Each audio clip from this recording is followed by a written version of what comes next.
Okay, this is Block 7, The Greatest Generation, Section 3, War Without the United States, with the section beginning with Winston Churchill. On the day that Germany invaded the Low Countries, the 10th of May 1940, a parliamentary revolt removed Neville Chamberlain from power. That Neville Chamberlain was removed as Prime Minister of England, and there was a debate as to who should follow him, and that debate was, in the end, Winston Churchill was determined to be the person best able to lead Great Britain during this crisis. Churchill was born in 1874 to one of the most famous families in all of England. His ancestor was one of the great generals in 18th century Europe. Churchill became a soldier and a writer and a championship polo player. He joined Parliament at the age of 27. He got elected to Parliament at the age of 27. He was an imperialist. He rose quickly through the ranks. He served in the cabinet during World War I, where he was blamed for a military fiasco that forced him out of power. Churchill then went to the front lines and fought in the trenches as a colonel of a regiment for several months, after which he kind of rejoined the government after the war, but lost his power in the middle of the 1920s. Churchill was one of the earliest opponents of Hitler and Nazism, and throughout the 1930s, as Great Britain tried to reach some kind of modus operandi with the Germans, Churchill was saying these people cannot be negotiated with, cannot be reasoned with, cannot be argued with, and that the only thing they understand is force. And we should build up our defenses and don't let Hitler get away with what Hitler gets away with. After the Munich conference, Churchill went on the radio and called it an unimaginable defeat, which kind of went against the grain of what Chamberlain was saying about peace in our time.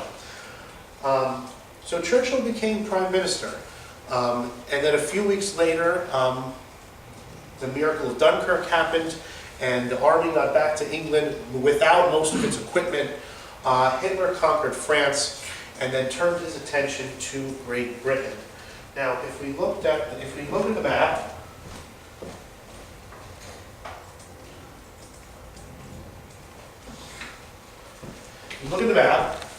England is protected from Europe by a very small strip of water called the English Channel.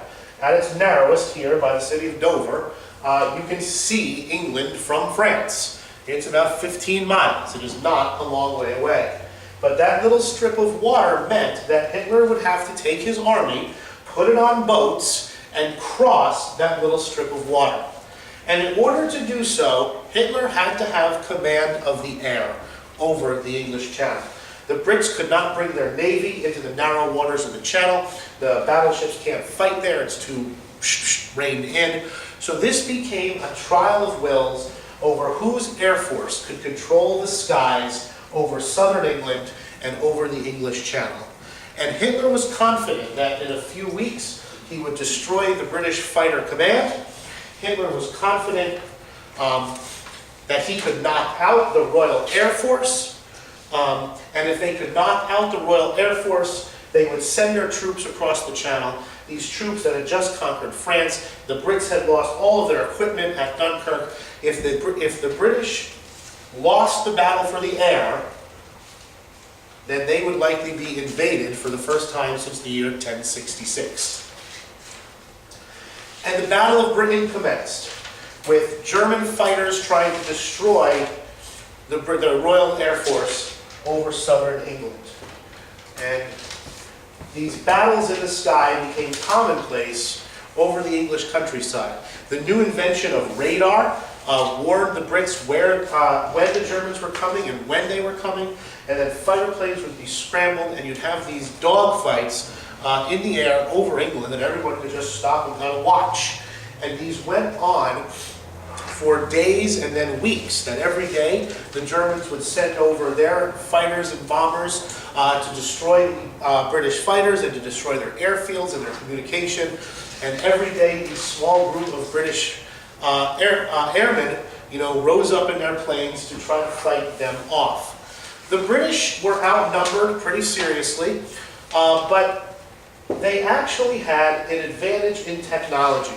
Now what you're looking at here is a Royal Air Force Supermarine Spitfire. This is one of the most iconic planes of World War II. This is a British fighter. This is actually one that is still flying today. It's current.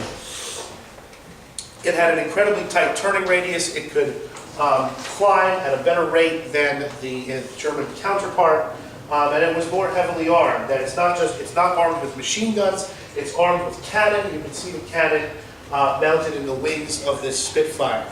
So after weeks went by, and it was really close for a little while there. It was a close-run thing. The Germans were forced, they were losing too many fighter planes, they were forced to abandon their effort to destroy the Royal Air Force. Churchill went to Parliament and then onto the radio and delivered one of his most famous speeches. He was an incredible speaker. He had a way with words, and he said after the Battle of Britain, as it came to be called, he said, "Never in the field of human conflict has so much been owed by so many to so few," talking about the airmen of the Royal Air Force.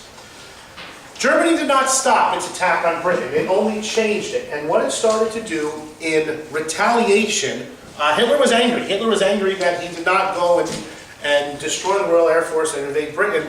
The Germans started what came to be known as the Blitz, which was indiscriminate night bombing of the city of London and other cities in England. And every night through the fall and winter of 1940, British civilians would hear the air raid sirens and go down to the basements and into the subway tubes while the German bombers passed overhead and blasted London. Thousands of homes were destroyed, thousands of factories were destroyed, the docks caught fire. 50,000 Londoners died, which is a lot of people. 50,000 Londoners died. And this picture is one of the iconic pictures taken of the Blitz. This is of St. Paul's Cathedral, which miraculously, throughout the course of the Blitz, was not damaged, was not hit. The King, George VI, and his wife stayed in London. They refused to leave, and that kind of rallied the people. Churchill had a habit of not going to his underground bunker when the planes were overhead, but going up to the roof to watch.